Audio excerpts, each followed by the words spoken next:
इस कहानी की शुरुआत में हम नोरी नाम की एक लड़की को देखते हैं। वो अपनी बेस्ट फ्रेंड रेना से कहती है कि जब मैं 7 साल की थी तो मेरी मॉम की डेथ हो गई। उसके कुछ वक्त बाद मुझे पता चला कि मेरे पास मैजिकल पावर है जिसकी मदद से मैं एनिमल्स का रूप ले सकती हूँ। हम दोनों पिछले 6 सालों से इस दिन का इंतजार कर रहे थे। कल आखिरकार हम सेज एकेडमी में चले जाएंगे जहाँ हमारी तरह मैजिक करने वाले दूसरे बच्चे होंगे। उनके साथ मिलकर हम अपने मैजिक को सही तरह से यूज करना सीखेंगे। ये कहकर वो एक किड में ट्रांसफॉर्म होने की कोशिश करती है मगर वो अपने मैजिक पर कंट्रोल नहीं कर पाती, जिस वजह से किड कंगारू और गिलहरी की मिक्स ब्रीड एनिमल बन जाती है। ये देखकर रेना चौंक जाती है। नोरी कहती है कि मुझे समझ नहीं आ रहा कि आखिरकार मैं अपने मैजिक को कंट्रोल में कैसे करूं। मैं एक किड बनने की कोशिश करती हूँ पर एक अलग ही एनिमल में ट्रांसफॉर्म हो जाती हूँ। रेना कहती है कि तुम्हें फिक्र करने की जरूरत नहीं, हम सेज एकेडमी में जा रहे हैं, वहाँ हमें अपने मैजिक पर कंट्रोल करना सिखाएंगे जिसके बाद तुम आसानी से एक किड में ट्रांसफॉर्म हो सकोगी। अगले दिन नोरी रेना के साथ सेज एकेडमी के बोर्ड के पास चली जाती है। उनकी तरह दूसरे मैजिकल किड्स भी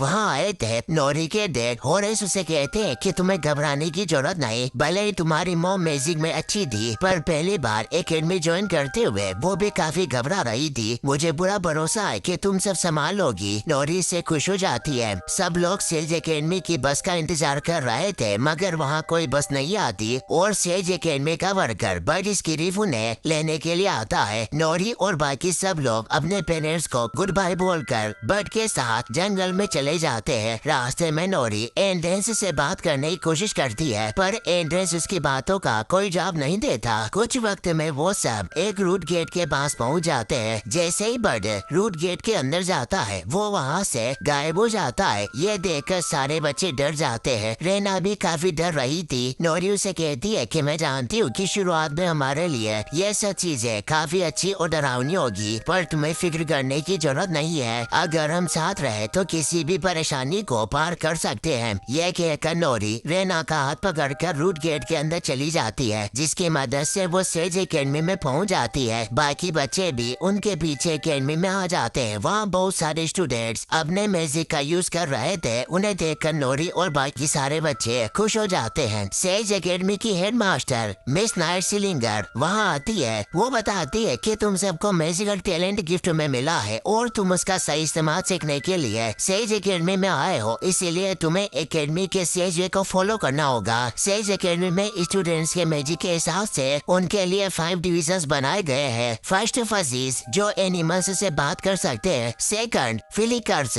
जो अपने हाथों की मदद से किसी भी चीज को अपने पास खींच सकते हैं। थर्ड फ्लेयर्स जो फायर पावर्स को कंट्रोल कर सकते हैं। फोर्थ फ्लायर्स जो हवा में उड़ सकते हैं। फिफ्थ फ्लूकर्सर्स जो अपनी मर्जी से किसी भी एनिमल में ट्रांसफॉर्म हो सकते हैं। मुझे उम्मीद है कि अब तुम सबको पता चल गया होगा कि अपने मैजिक के हिसाब से तुम्हें कौन से डिवीजन में जाना है, पर उससे पहले तुम सबको हॉनर लेवल क्लास ज्वाइन करने के लिए एक प्लेसमेंट टेस्ट देना होगा। कुछ वक्त में प्लेसमेंट टेस्ट शुरू हो जाता है। सेज एकेडमी के सारे टीचर्स टेस्ट लेने के लिए तैयार हो जाते हैं। शुरुआत में फ्लेयर्स डिवीजन का टेस्ट होता है। उन्हें 6 फीट दूर से अपने फायर पावर की मदद से कैंडल जलाना था। फ्लेयर्स डिवीजन के स्टूडेंट्स एक एक करके टेस्ट देने लगते हैं। एलियट अपने मैजिक से कैंडल को जलाने की कोशिश करता है पर उसके हाथ से आग की जगह धुआं निकलता है, जिस वजह से सारे टीचर्स को काफी परेशानी होती है और वो एलियट को बाहर भेज देते हैं। रेना का नंबर आता है और वो अपनी पिंकी फिगर की मदद से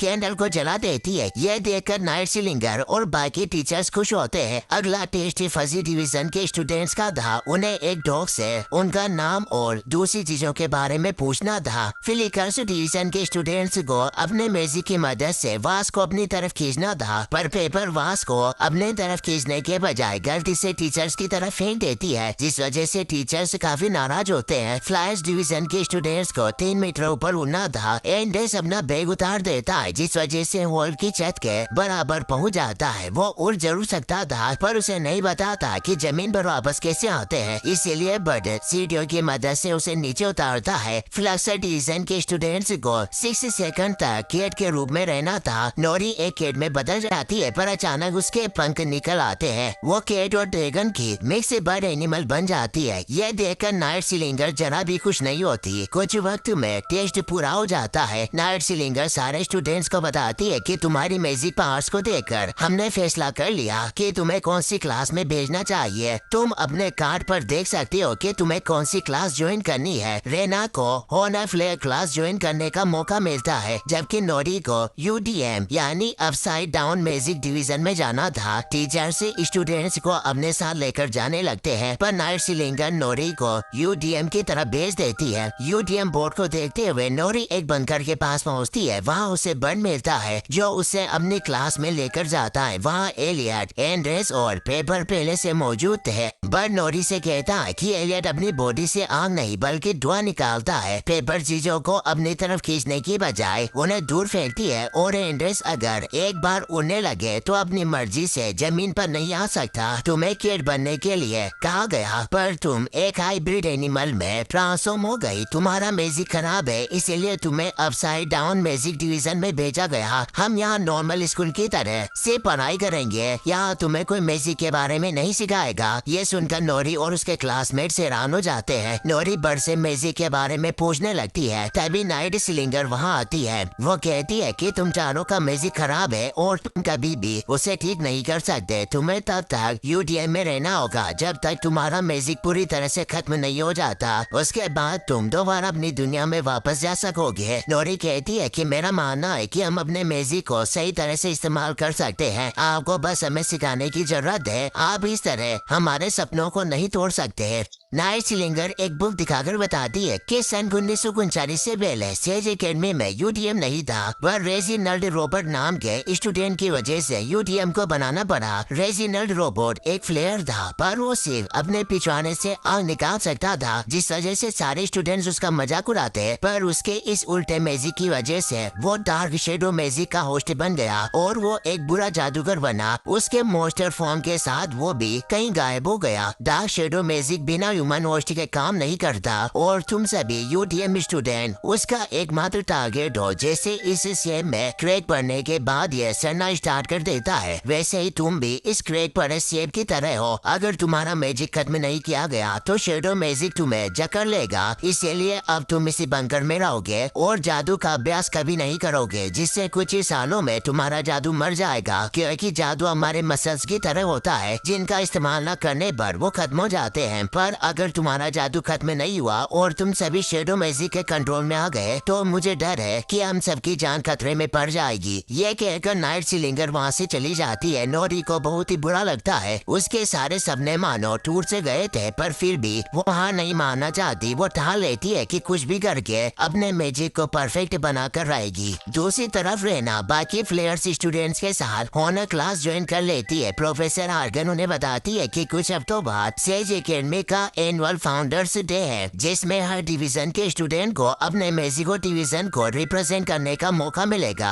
हर डिवीजन के टॉप स्टूडेंट्स को चूज करके उनका स्टेज मैच करवाया जाएगा। जो कोई उस मैच को जीतेगा उसे फाउंडर्स डे में परफॉर्म करने का मौका मिलेगा। खैर अब हमें इन सब चीजों को भूलकर अपने मैजिक पर ध्यान देना होगा। सिर्फ आग को कंट्रोल करना मैजिक नहीं होता, तुम्हें उस आग का टेम्परेचर कंट्रोल करना भी आना चाहिए। ये कहकर एक बॉल में कुछ कॉर्न डाल देती है और रेना को अपनी फायर पावर यूज करके पॉपकॉर्न बनाने के लिए कहती है। शुरुआत में रेना काफी अच्छी तरह से टेम्परेचर कंट्रोल करती है, मगर क्लासमेट फिलिप उस पर हंसने लगता है, जिससे घबराकर रेना सारे पॉपकॉर्न्स को जला देती है। इससे प्रोफेसर आर्गन को काफी गुस्सा आता है। रात को रेना अपने रूम में जाकर सो जाती है। उसे नोरी की काफी याद आती है, इसीलिए वो अपनी और नोरी की फोटो देखने लगती है। नोरी को भी रेना की काफी याद आ रही थी, इसीलिए वो भी उसकी फोटो देखने लगती है। अगली सुबह बर्ड नोरी और उसके साथियों को नए जादू दिखाता है। नोरी को लगता है कि वो फ्लाइंग ब्रूम है, इसीलिए वो उसे लेकर उड़ने लगती है, पर जमीन पर गिर जाती है। बर्ड बताता है कि ये कोई फ्लाइंग ब्रूम नहीं बल्कि नॉर्मल ब्रूम है, इसकी मदद से तुम्हें एकेडमी की सफाई करनी है। नोरी गार्डन में जाकर सफाई करने लगती है। वहाँ प्रोफेसर हान फ्लैकर्स की क्लास ले रही थी। नोरी प्रोफेसर हान से केड लेकर उसे देखने लगती है। वो केड में ट्रांसफॉर्म होने की कोशिश करती है, पर एलिफेंट और बर्ड के मिक्स ब्रीड एनिमल में ट्रांसफॉर्म हो जाती जाती है, जिससे प्रोफेसर आंग काफी नाराज होती है। वो बर्ड को वहाँ बुलाती है। बर्ड नोरी को शांत करके बंकर में ले जाता है। कुछ वक्त बाद नोरी अपने दोस्तों के साथ खाना खाने के लिए कैंटीन में चली जाती है। एंड्रेंस नोरी के मिक्स ब्रीड एनिमल में ट्रांसफॉर्म होने के लिए तारीफ करने लगता है। एंड्रेंस को बात करता देख नोरी और उसके दोस्त हैरान हो जाते हैं, क्योंकि आज से पहले उसने एक शब्द भी नहीं बोला था। रेना नोरी से मिलने के लिए जाने लगती है, पर प्रोफेसर आर्गन उसे यूडीएम स्टूडेंट्स के पास जाने से मना कर देती है, जिस वजह से रेना को न चाहते भी नोरी से दूर रहना पड़ता है। ये देखकर नोरी हैरान हो जाती है। वो कहती है कि सभी हमें लूजर्स समझते हैं, मैं कुछ भी करके एक परफेक्ट फ्लक्सर बनकर दिखाऊंगी, जिसके बाद वो लोग मुझे सेज मैच में हिस्सा लेने देंगे और सब लोगों को पता चल जाएगा कि यूडीएम को भी ठीक किया जा सकता है। इसी तरह नोरी केट की ड्राइंग बनाकर एक परफेक्ट फ्लक्सर बनने की तैयारी करने लगती है, जबकि रेना अपनी बेस्ट फ्रेंड से दूर होने की वजह से उसकी परफॉर्मेंस काफी बेकार हो जाती है। चेंद्रा रेना से कहती है कि तुम नहीं जानती, पर तुम्हारे पास फिलिप से कहीं ज्यादा पावर है। अगर तुम उस पावर को जगाना चाहती हो तो मैं इसमें तुम्हारी मदद करूंगी। रेना को चेंद्रा की बातें समझ नहीं आती, इसीलिए वो उसकी बातों का कोई जवाब नहीं देती और गार्डन में जाकर बैठ जाती है। नोरी सफाई करते हुए वहाँ आती है। दोनों एक दूसरे को देखकर बहुत खुश होते हैं। रेना पूछती है कि आखिर तुम गार्डन की सफाई क्यों कर रही हो। नोरी रेना को नहीं बताना चाहती थी कि नाइट सिलिंगर उसका जादू खत्म करना चाहती है, इसलिए वो झूठ बोलती है कि ये हमारी सीक्रेट ट्रेनिंग का हिस्सा है। खैर ये सब बातें छोड़ो और मुझे बताओ कि तुम्हारी प्रैक्टिस कैसी चल रही है। मुझे उम्मीद है कि तुम क्लास में सबसे अच्छा परफॉर्म कर रही हो। ये बात सुनकर रेना निराश हो जाती है, पर वो नोरी को निराश नहीं करना चाहती थी, इसीलिए वो भी झूठ बोलती है कि मेरी प्रैक्टिस एकदम अच्छी चल रही है। ये सब बातें करने के बाद रेना लाइब्रेरी में जाकर मैजिक बुक पढ़ने लगती है। उसे बुक शेल्फ में शेडो मैजिक बुक मिलती है, जो अपने आप बुक शेल्फ से नीचे गिर जाती है। रेना शेडो मैजिक बुक को खोलकर देखने लगती है, जिसकी वजह से लाइब्रेरी की लाइट से अपने आप बंद हो जाती है। इससे रेना घबरा जाती है। वो शेडो मैजिक बुक को रखकर वहाँ से जाने लगती है, पर शेडो मैजिक बुक उसकी टेबल पर आ जाती है, जिससे रेना डर जाती है और जल्दी लाइब्रेरी से चली जाती है। चेंद्रा छिपकर ये सब देख लेती है। दूसरी तरफ नोरी केट में बदलने की कोशिश कर रही थी, पर वो 3 सेकंड से ज्यादा केट बनकर नहीं रह पाती, जिससे उसके साथी निराश हो जाते हैं। नोरी कहती है कि मैं तुम सबसे प्रॉमिस करती हूँ कि मैं सेज मैच पास करके रहूंगी और सब लोगों को पता चल जाएगा कि हमें भी मैजिक सिखाया जा सकता है। ये बात सुनकर उसके साथी खुश हो जाते हैं। अगले दिन नोरी अपने दोस्तों के साथ सेज मैच के लिए जाती है। नोरी को खुश देखकर रेना काफी निराश होती है और गुस्सा भी आता है। अचानक शेडो मैजिक बुक उसके रूम में आ जाती है। रेना भी अपने पावर बढ़ाना चाहती थी, इसीलिए शेडो मैजिक बुक को पढ़ने लगती है, जिसकी वजह से शेडो टेस्ट